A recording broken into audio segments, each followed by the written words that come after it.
Ce matin, M.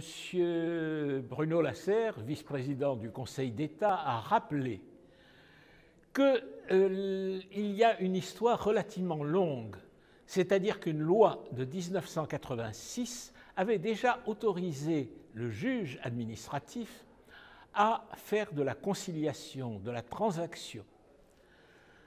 L'évolution que je peux constater depuis 1986 est une évolution lente.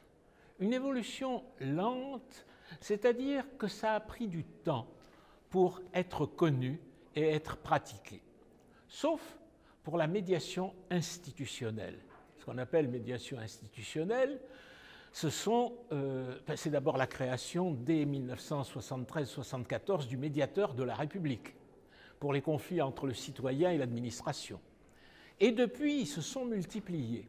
Au début, puisque je suis enseignant de métier, je disais ce sont des médiations écrites. On écrit une lettre au médiateur, il prend le dossier de l'administration, le dossier du citoyen, il regarde et il donne un avis en équité.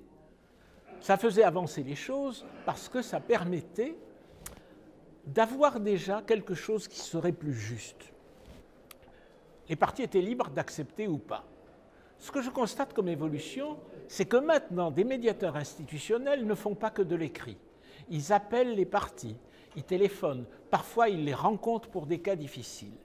Il n'en reste pas moins que la médiation reste relativement confidentielle.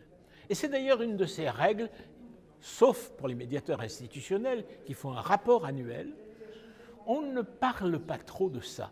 Ce qui fait que si vous me posiez la question pour l'avenir, il n'est pas dit que la médiation administrative va nécessairement beaucoup se développer, ou tout au moins rapidement. Mais j'ai constaté aujourd'hui que dans un grand nombre de villes, dans un grand nombre de lieux, et avec des exemples à l'appui, un certain nombre d'intervenants ont dit combien ça a ajouté à la justice du droit et de la règle la justice perçue par des personnes pour prendre des décisions encore plus justes et acceptables par les citoyens.